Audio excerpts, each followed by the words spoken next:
Now, I would like to request Mrs. Radhika Biswajit Dubey. She is a standing counsel at Delhi High Court for Union of India. She has about 16 years of experience in dispute resolution with special focus on alternative dispute resolution mechanism, including arbitration and mediation. In 2010, she joined Amarchand Mangaldas Suresh A. Shroff and Company. In 2015, she joined Cyril Amarchand Mangaldas and was subsequently promoted to partnership. Apart from her counsel practice, she has also been appointed as an arbitrator in host of matter. She is empaneled as an arbitrator with the Delhi International Arbitration Center as well. Mrs. Radhika is a trade mediator with the Mediation and Conciliation Project Committee and empaneled with the Supreme Court Mediation Center. Thank you so much, ma'am, for joining us today. We would like to welcome you all to please address the audience. Welcome, ma'am.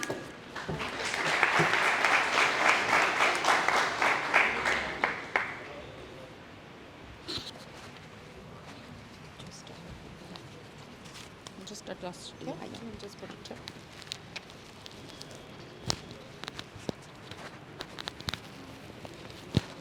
Thank you.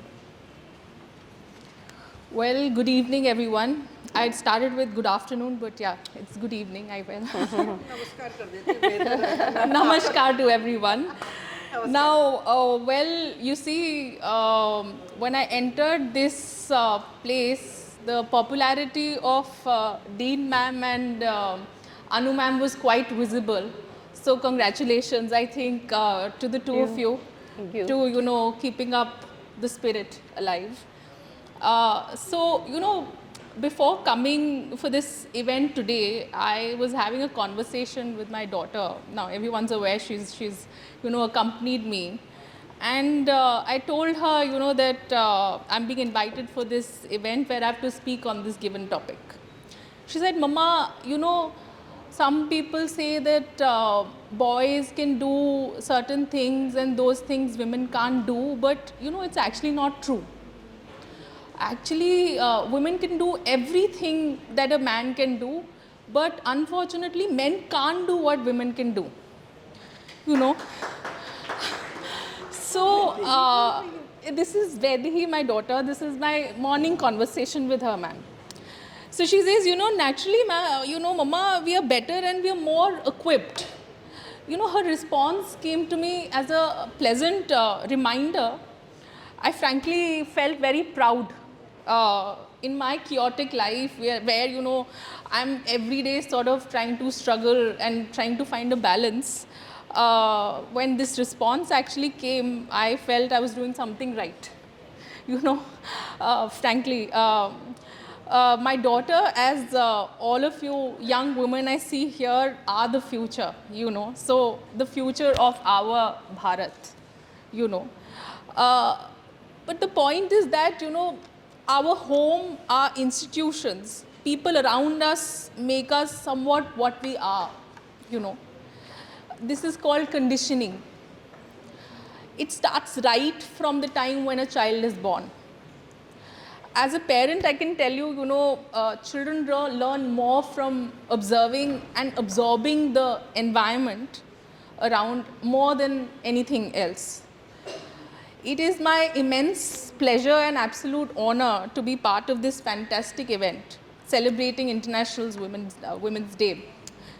You see, at a time when the concept of feminism was dormant in the country and women suffered the consequences of a backward social outlook, there are many women who stood out as non-conformist and, rebel feminists, so to say. No words really can do justice to such women's legacy, I feel. Be it, Rani Lakshmibai, Mary Kom, we have our Kalpana Chawla. The list is actually endless. Talking about Rani Jhansi or her likes, I feel they all have some common attributes. And I ask you, what are your takeaways from such women? Anyone? Well, yes, resilient. Resilient. You should be brave enough to keep your words and stand on your own ground when the entire world is against you. Thank you, my namesake. So yes, you see, fearlessness or courage. You see, like in case of Rani Jhansi, the fearlessness was how she single-handedly and fearlessly, unleashed the war against the enemies. We all know that, right? Now, what is the lesson here? The lesson here is stand for and protect what you believe in, and even if you have to wage a war, so be it. That's how it's going to be, right? What else? What else? You see, there is responsibility, right? She was a one-woman army, wasn't she?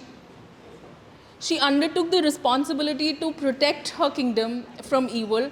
When we talk of responsibility, we think of women first, men later. I'm sorry to the men in the audience, but that's the reality, right? We think of women first. She'll be sincere. I'm not so sure about. But you see, so stand up and take onus. Even in our profession, when I was a part of a law firm and leading a practice in litigation as a partner, when I would look out to interview people, I would be looking out for someone who has that thing in the person to take ownership. Take that responsibility. When a brief is being given to you, take it as your own. You should have the sleepless night to, deal with the brief, and you should find arguments around the brief. You should not, you should feel anxious, so to say, I feel, when you get a brief like that, right? That's the kind of ownership, or that's the kind of challenge that our profession requires. Well, what else? I feel there's vision also required, you see. She dreamed of it, she fulfilled it also. She speaks volume of the vision of a woman, Vision is a trait that's rare, right? Life is really all about vision that you have. So, very important is to dream it, believe in it, right, and manifest it. Lot of us with the conditioning, what we do actually is that we succumb to peer pressure maybe, We also sometimes feel, all of these people are doing this, my friends are doing this, I should also do the same thing. What we actually miss out is, do I really want to do that? Is this something that I want to do? That introspection is somewhere, I think, missed out. And that's why, unfortunately, I feel in this generation, there's so much of anxiety, there's so much of, pressure unnecessarily created. There's this race of creating or building a profile. We're just really having that conversation back, in the room. But it's why are you creating that pressure? My path will be very different from yours. I mean, I can talk about myself. I spent about 15 years in a law firm. I became a partner. Somewhere in my journey, I realized this can't be it. I realized the purpose and the reason why I did law was not this. Then the question was, then what am I supposed to do? And the answer came. Do what you actually, and the reason why you chose law in the first place, So I took the plunge and I took to independent practice, right? And why am I standing here doing what I'm doing? Because I love what I do. I love my work. There is no pressure. I love and I look forward to going to court. I look forward to receiving those overnight briefs where I have to, address the court the next day. And sometimes, actually most of the times there is no instruction from the government. So you're really, you're actually with a brief where you don't know what you're supposed to do. No, but that's the fun part of it. But that's me. I enjoy it. Not necessarily that you'll enjoy it, right? So find yourself, I'm sure you have something that really creates that passion. So find yourself, Another important facet I feel is sacrifice, My daughter is sitting here. So we are all aware of the Rani Jhansi's sacrifice, right? And sacrifice, mind you, is really all about strength of character, No matter what, if you believe in, fighting for something or someone, you think that this is right and this is the cause that you want to fight for and it requires certain sacrifices, do it well. Just do it, So, morning when I had this conversation with my daughter, she was insistent she wants to come for this event. She got all excited, I'm also a woman, it's a Women's Day, celebration. So why can't you take me along, And believe me, the sacrifice as a working woman that I have to make every day. And this girl sitting here accepts it. Sometimes it's very hard on me, but it requires that. So yes, then another very important attribute I feel is positivity, It's very easy for people to, really flush you with negative thoughts and bitter experiences sometimes, especially at, your impressionable age, can be very, very problematic at times. But, the important part is that this is how life is. Not been bed of roses, it's really not been. So it's really accepting and having that hope that maybe today is a rough day, but tomorrow is going to be better. And even if it is rough, what have I learned out of it? Is there something, and I'm a true believer now in that sense, that something has come into your life only with a particular reason and purpose. And the beauty of life is such that unless you really learn that lesson, it keeps coming back to you in circles and, in patterns. Sit down and introspect, So it's very important to be positive. Now, why am I talking about all of this? Because these are attributes which make you as an individual, irrespective of the gender. We are talking about women empowerment, etc. But I feel women are no less, but when you're talking about women empowerment, you need to feel first, decide your own self-worth, right? And how do you decide that? Not by victimizing yourself, by accepting that, yes, I am beautiful the way I am,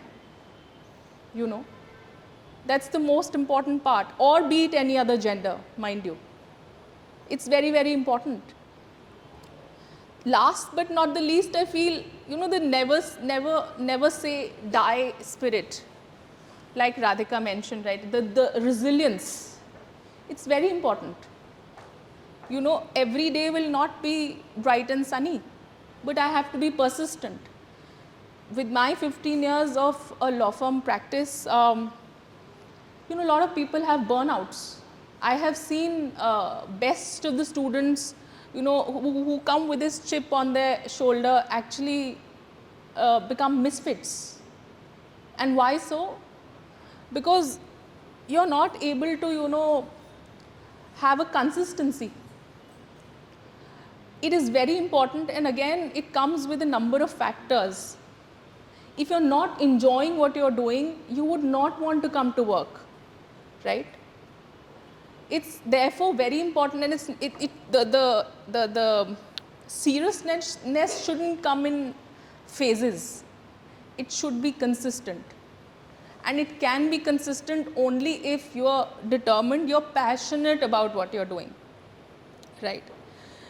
So I feel precisely never giving up and being just at it, right, is the key, is the mantra.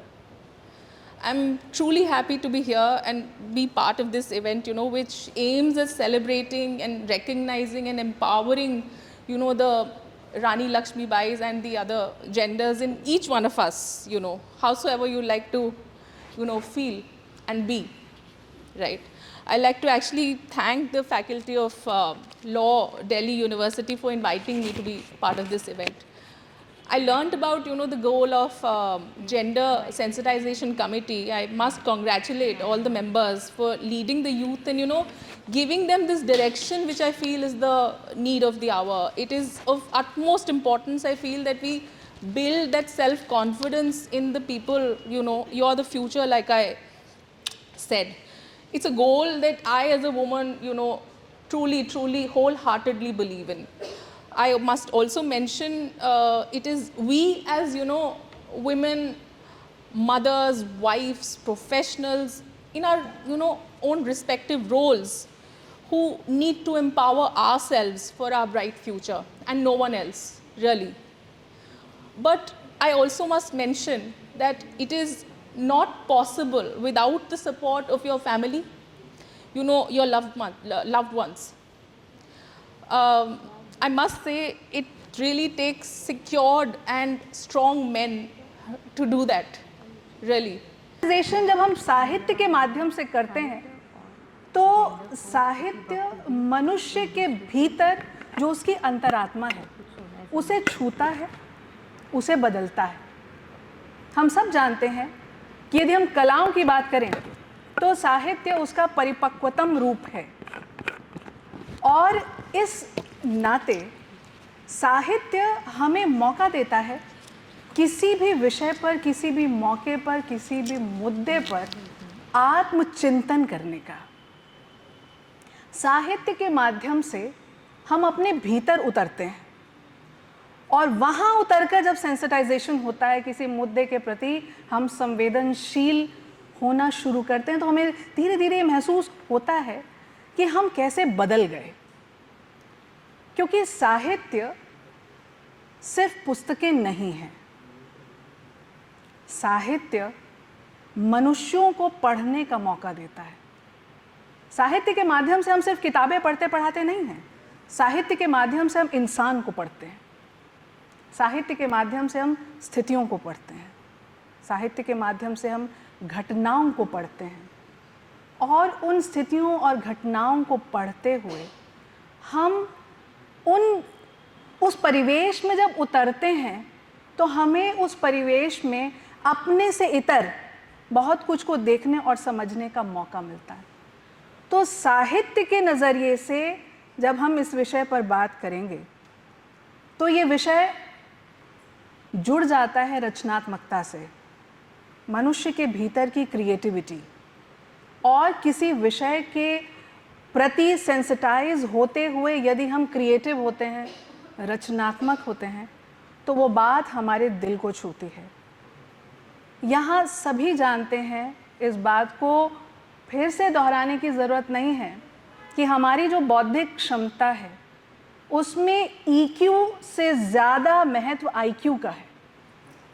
किसी भी व्यक्ति की सफलता में EQ से ज़्यादा 80% EQ ही 80% role play करता है। आपको इमोशनली इंटेलिजेंट होना होता है सफल होने के लिए, जागरूक होने के लिए, संवेदनशील होने के लिए। तो इस नाते यदि हम साहित्य के नज़रिए से देखेंगे तो साहित्य हमें वो मौका देता है कि हम अपना जो इमोशनल क्वेश्चन है उसे ज़्यादा से ज़्यादा मजबूत कर पाएँ। इसीलिए साहित्य, चाहे कोई भी ज्ञान शाखा क्यों ना हो, कोई भी डिसिप्लिन क्यों ना हो, चाहे वो इतिहास हो, चाहे राजनीति विज्ञान हो, चाहे कानून हो, या फिर विज्ञान ही क्यों ना हो, साहित्य हमें विजनरी बनाता है। एक स्थिति में साहित्य एक ही क्षण में हमें वर्तमान से बिल्कुल डिस्कनेक्ट करके कहीं भूतकाल, हिस्ट्री के किसी कोने में ले जाएगा, किसी पन्ने में ले जाएगा, और उसी क्षण हमें ठीक भविष्य की उन स्थितियों के बीच भी ले जा सकता है, क्योंकि कहा ही जाता है जहां ना पहुंचे रवि वहां पहुंचे कवि। तो इस नज़रिए से जब साहित्य को ध्यान में रखकर सेंसिटाइजेशन पर बात होगी और जेंडर डिस्कोर्स पर बात होगी, तो दो पंक्तियां याद आ रही हैं कि उनको पूछो कभी चेहरे भी पढ़े हैं तुमने, उनको पूछो कभी चेहरे भी पढ़े हैं तुमने, जो किताबों की किया करते हैं बातें अक्सर, और हमने तो उन तेज़ हवाओं में जलाए हैं चिराग, हमने उन तेज़ हवाओं में जलाए हैं चिराग, जिन हवाओं ने उलट दी हैं बिसातें अक्सर।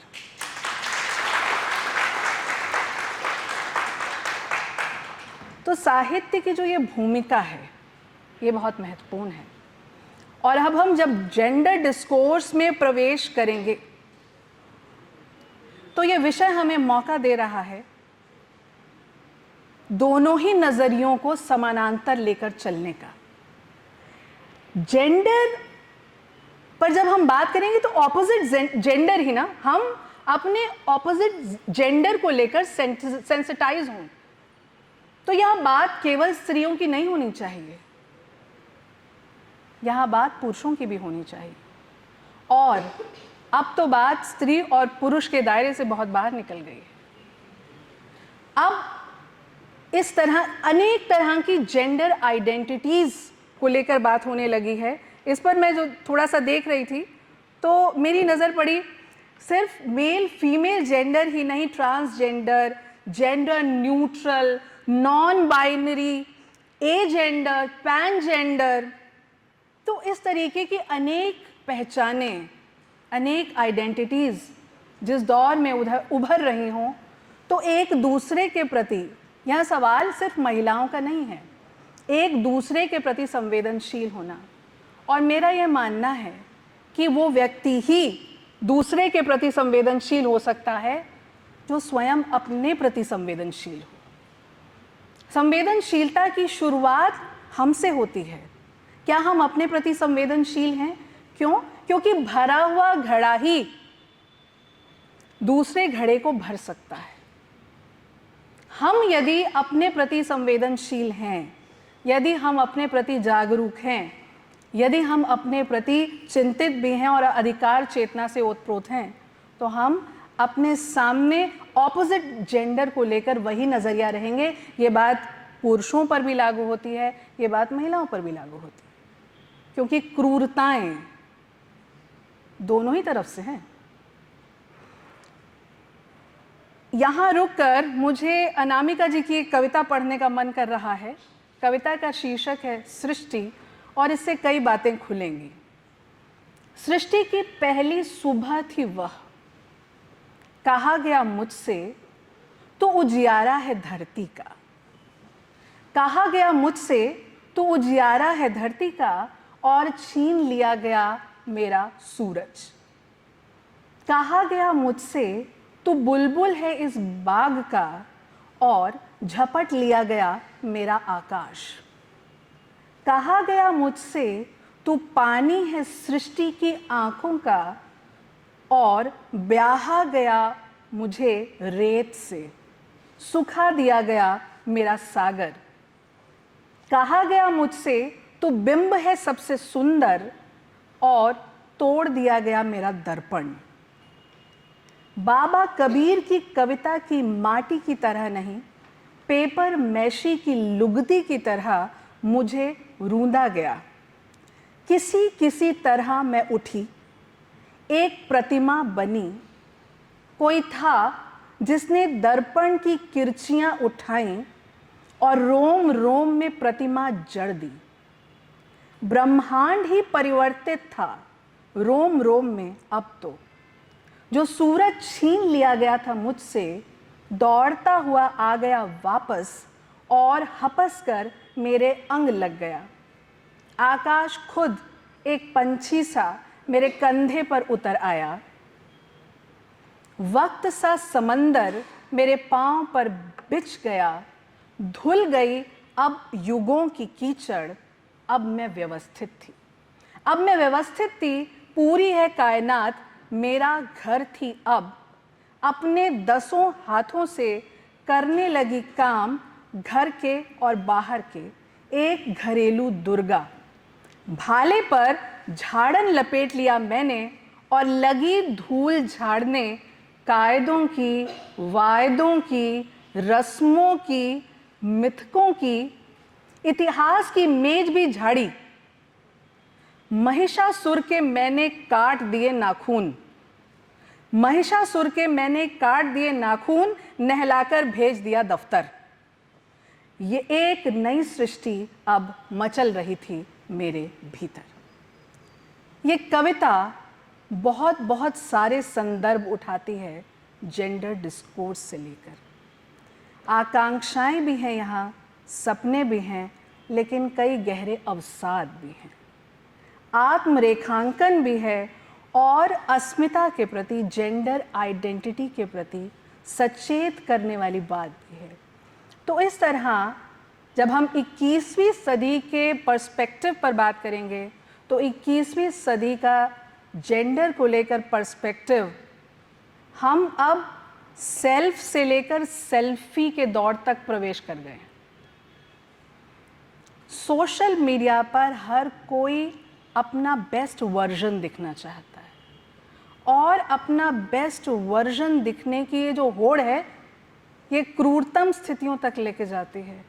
तो उस स्थिति में जब हम जेंडर डिस्कोर्स पर बात करेंगे और उसके प्रति सेंसिटाइज करने की तरफ बढ़ेंगे तो बात सिर्फ कानून से शुरू होकर कानून पर ख़त्म नहीं होगी, बल्कि उसमें पारिवारिक मूल्य के रूप में जो ये स्थितियां हैं वो कैसे समाज में गढ़ी जाएं, कैसे निर्मित हों। क्या जेंडर सेंसिटाइजेशन हमारा पारिवारिक मूल्य बन सकता है? जी हाँ, बन रहा है। उस दौर से हम गुजर रहे हैं जब शेयरिंग, केयरिंग, नर्चरिंग ये सारे मुद्दे पब्लिक स्फीयर में आ चुके हैं। अब जेंडर डिस्कोर्स को सेंस ऑफ जजमेंट की तरह देखा जाने लगा है। तो इस तरीके से साहित्य के रास्ते यदि हम इस विषय पर आगे बढ़ेंगे तो स्थिति इस रूप में, भाषा के रास्ते भी हम इस मुद्दे पर थोड़ा सा 2 बातें कहना चाहेंगे। आपने सभी ने शब्द सुना है किसान। किसान शब्द सुनते से ही आपके मन में क्या छवि निर्मित होती है? अच्छा ठीक है, आपके उन क्वेश्चन पेपर्स की तरफ मैं आपको ले जाती हूँ, हिंदी और इंग्लिश के प्रश्न पत्र, जहाँ आप चेंज द जेंडर किया करते थे। तो मुझे याद करके बताइए कि किसान शब्द का स्त्रीलिंग क्या है? किसान सुनते से ही हमारे मन में खेतों में काम करते एक पुरुष की छवि निर्मित होती है। तो क्या खेतों में महिलाएं काम नहीं करती हैं? आंकड़े ये कहते हैं कि खेती बाड़ी में महिलाओं का योगदान कहीं कहीं ज़्यादा है, लेकिन श्रम का महत्व। तो भाषा अपने आप में अपने से जुड़े समाज की मानसिकता को खोलती है। एक कविता इसी संदर्भ में फिर से पढ़ूंगी। मेरी खुदाई के निशान बंजर जमीन पर कम, मेरे हाथों पर ज्यादा पड़ते थे। मेरी खुदाई के निशान बंजर जमीन पर कम, मेरे हाथों पर ज्यादा पड़ते थे। मैं पानी देती थी उनके खेतों में, मैं पानी देती थी उनके खेतों में, वे अपनी फसल लेकर मंडी में जाते थे। मैं क्या लेकर जाती मंडी में? मैं क्या लेकर जाती मंडी में? पानी के साथ मेरी मेहनत खर्च हो चुकी थी। तो ये है संदर्भ भाषा का। भाषा के रास्ते बहुत सारी चीज़ें खुलती हैं। मैं अपनी कक्षाओं में अक्सर ये उदाहरण दिया करती हूँ अमेरिकी भाषा परिवार का। ये अपने आप में एक अनोखा भाषा परिवार है। इस भाषा परिवार की कुछ भाषाओं पर अध्ययन जब सोशियो लिंग्विस्टिक पर्सपेक्टिव से किया जाने लगा तो भाषा वैज्ञानिक हैरान रह गए कि एक ऐसा भाषिक समुदाय है, एक ऐसी लैंग्वेज फैमिली है, एक ऐसी भाषा है जहाँ स्त्रियों की भाषा अलग और पुरुषों की भाषा अलग है। और वो हैरान रह गए कि ऐसा कैसे हो सकता है। जब उस भाषिक समुदाय के इतिहास का अध्ययन करना प्रारंभ किया गया तो ये पाया गया कि दो जनजातियां आपस में लड़ी, अबरक और करीब। करीब जनजाति के पुरुषों ने अबरक जनजाति के पुरुषों को मार डाला और उनकी स्त्रियों से जबरन विवाह कर लिया। अब ये पीड़ित स्त्रियां, इनके पास विरोध का कोई और रास्ता नहीं था। इन्होंने तय कर लिया कि बस हम इन्हें अपनी भाषा नहीं सिखाएंगे। तो आप देख रहे हैं भाषा के रास्ते, साहित्य के रास्ते, जो एक अजीब सा आंदोलन इन महिलाओं ने शुरू किया, समय के साथ साथ उस भाषिक समुदाय का रूप ही अलग हो गया। महिलाएं अलग तरह के शब्दों का प्रयोग कर रही हैं, पुरुष अलग तरह के शब्दों का प्रयोग कर रहे हैं। तो इस तरीके से भाषा के रास्ते हम किसी भी समाज में जेंडर के प्रति संवेदनशीलता को बहुत आसानी से समझ सकते हैं। एक हिंदी के एक प्रसिद्ध समाज भाषा वैज्ञानिक हुए हैं रविन्द्रनाथ श्रीवास्तव। उन्होंने अध्ययन किया हिंदी और इटालियन पर, और जैसा कि आप सब इस बात पर आपने देखा होगा, उन्होंने लिखा, इस पर अपना रिसर्च पेपर प्रेजेंट किया कि हिंदी भाषिक समुदाय में अधिकतर गालियां स्त्रियों पर ही और स्त्रियों से संबंधित रिश्तों पर ही क्यों केंद्रित होती हैं। समाज की मानसिकता, बंदर मामा और बिल्ली मौसी ही क्यों होते हैं। हालांकि चंदा मामा भी होते हैं, पर सूरज दादा ही होंगे। तो इस तरीके से अस्मिताएं अपने इतिहास को खोल कर रख देती हैं जब बात होगी भाषा और साहित्य की। एक और कविता इसी मुद्दे पर उभर रही है, कात्यायनी ने लिखी है, भाषा में छिप जाना स्त्री का, और ये संदर्भ बड़ा मार्मिक है। कविता कुछ इस तरह है कि न जाने क्या सूझा एक दिन स्त्री को, खेल खेल में भागती हुई भाषा में समा गई। न जाने क्या हुआ एक दिन स्त्री को, खेल खेल में भागती हुई भाषा में समा गई, छिपकर बैठ गई। उस दिन खेल न सके कविगण, आकाश पिंड के मानिंद तपते शब्दों से। अभी जिक्र हो रहा था झांसी की रानी का, और कविता मुझे याद आ रही थी, खूब लड़ी मर्दानी, वह तो झांसी वाली रानी थी। ठीक, साहस के लिए मर्दाना होना आवश्यक है। तो उस दिन खेल न सके कविगण, आकाश पिंड के मानिंद तपते शब्दों से, भाषा चुप रही सारी रात, रुद्र वीणा पर कोई राग बजता रहा, केवल बच्चे निर्भीक गलियों में खेलते रहे। तो इस तरह समाज अपने लिए और अपने आसपास जो एक समुदाय निर्मित हो जाता है, उस पूरे परिवेश के लिए सुरक्षित तभी होगा जब हम एक दूसरे के प्रति सम्मान का भाव रखेंगे, एक दूसरे के प्रति सेंसिटिव होंगे, एक दूसरे के प्रति, क्योंकि आपका ध्यान इस पर भी जरूर गया होगा, और मुझे लगता है लॉ के विद्यार्थी तो इसको बहुत बेहतर तरीके से जानते हैं, वायलेंस ऑफ लैंग्वेज। हम साहित्य में से व्यंग्य के माध्यम से पढ़ाते हैं कि व्यक्ति खड़े खड़े भाषा के माध्यम से सामने वाले को बिल्कुल निरुत्तर कर देता है, उसका पूरा आत्मसम्मान खत्म। तो इस तरीके से जब भाषा के भीतर प्रवेश करना अपने आप में बड़ा रोचक होता है, जब हम जेंडर के इशू पर, जेंडर के मुद्दे पर आगे बढ़ते हैं। तो इस तरीके से इंटरसेक्शनैलिटी जब जेंडर डिस्कोर्स में प्रवेश करेगी तो वहाँ एक और डायमेंशन उभरने लगता है, जहाँ अलग अलग समाज अलग अलग परिवेश एक समुदाय का हिस्सा बन अपनी अपनी अस्मिताओं को लेकर सोचने और विचारने लगते हैं। तो इस नाते मुझे ऐसा लगता है, मेरी ये मान्यता है कि यदि जेंडर डिस्कोर्स पर सेंसिटाइज करना है तो हमें मैत्री के भाव को अधिक से अधिक उजागर करना होगा, क्योंकि मित्रता और मैत्री ही एक ऐसा संबंध है जो समाज में संतुलन लाएगी। क्योंकि यहाँ सवाल, जब हम जेंडर की बात करते हैं तो सवाल सिर्फ महिलाओं का नहीं है। तो मैं पुनः अपनी बात को विराम देते हुए एक कविता से बात का अंत करना चाहूँगी। जयशंकर प्रसाद की बड़ी खूबसूरत कविता है मित्रता पर। कहाँ मित्रता कैसी बातें, अरे कल्पना है सब ये, कहीं किसी का स्वार्थ लगा है, कहीं लोभ है मित्र बना, कहीं प्रतिष्ठा कहीं रूप है मित्र रूप में रंगा हुआ, हृदय खोलकर मिलने वाले बड़े भाग्य से मिलते हैं। हृदय खोलकर मिलने वाले बड़े भाग्य से मिलते हैं। मिल जाता है जिस प्राणी को सत्य प्रेममय मित्र कहीं, निराधार भव सिंधु बीच वह कर्णधार को पाता है, प्रेम नाव खेकर जो उसको सचमुच पार लगाता है। बहुत बहुत धन्यवाद आपका, आपने मुझे बहुत धैर्य से सुना।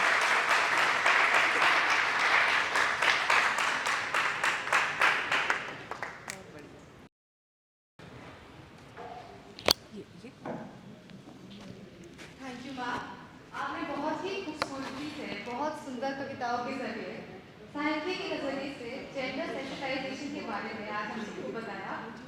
आपने बहुत सारे बिंदुओं को छुआ, जैसे सोशल मीडिया और भाषा। मैं आशा करती हूँ आज आप सबने बहुत कुछ सीखा होगा।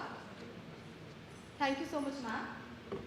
And now we have with us our next speaker for the day, professor Vijita Singh Agrawal. Ms. Vinita Singh Agarwal is a distinguished academician, dedicated social worker, prolific writer, and an accomplished researcher. She is currently Director at International Affairs and also a professor at Guru Gobind Singh Indraprastha University. Combination of her expertise includes academia, research, and social work, which has helped in creating a significant impact in society at large. With a genuine dedication to social causes, she actively engages with marginalized communities and helps in their upliftment by advocating for justice. Professor Vijita has authored numerous scholarly articles, research papers, and book chapters, contributing valuable insights to the academic community. She is also a recipient of the prestigious Erasmus Mundus Scholarship for European Research Masters at University of London and is associated with various institutions as a visiting faculty. We welcome you back. Thank you.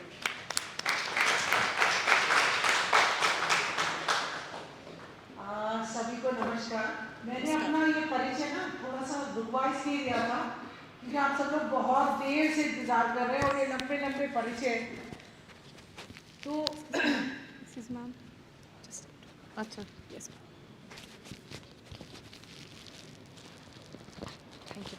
Thank you. तो मैं आप लोगों को कुछ हमारे ancient जो हमारे पुराणों में और वेदों में जो स्त्री और पुरुष की परिकल्पना है उसके बारे में एक दो छोटी छोटी स्टोरीज सुनाना चाहती हूँ मैं आपको।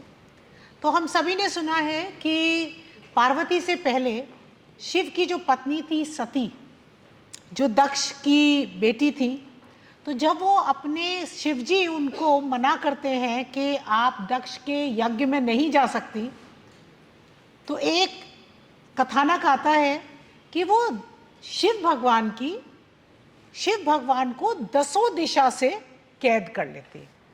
अब 10 दिशा से कैद का एक आप ये भी कह सकते हैं कि एक फिजिकली कर लिया, एक मेटाफोरिकली ये भी है कि जो हमारे चक्र हैं उन सारे चक्रों को निष्क्रिय कर दिया उन्होंने। तो हम उस नारी की परिकल्पना और उस नारी की परिकल्पना से हमारे कल्चरल आइडेंटिटी है।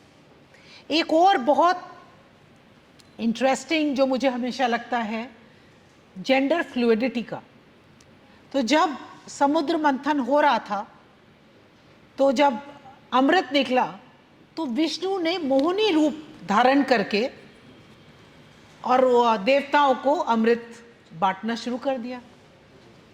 और विष्णु के उसी मोहिनी रूप से जो हम शबरीमाला के अयप्पा की बात करते हैं, वो उन्हीं मोहिनी से उत्पन्न हुए हैं। शिव और विष्णु के मोहिनी रूप के समागम से अयप्पा उत्पन्न हुए। This is a perfect example of gender fluidity.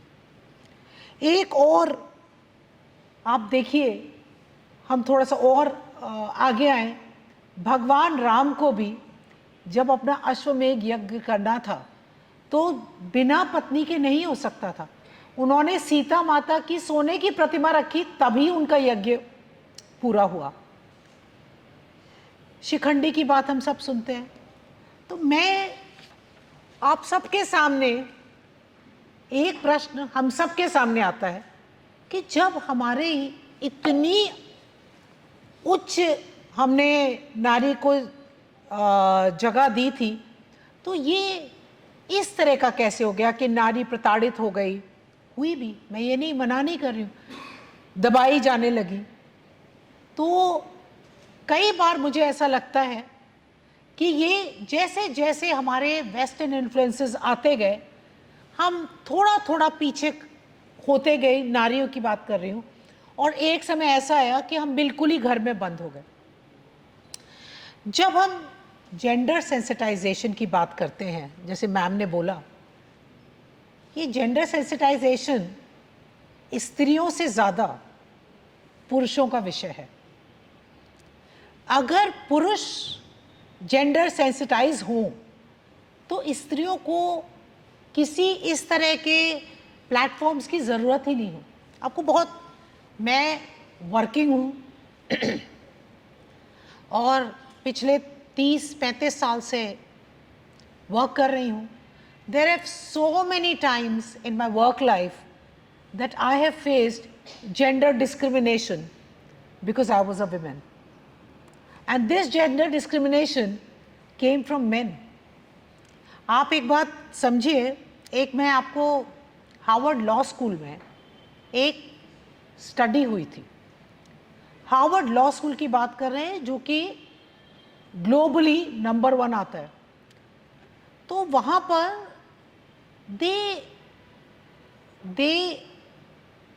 they wanted to study that how do boys in a class and how do girls in a class behave.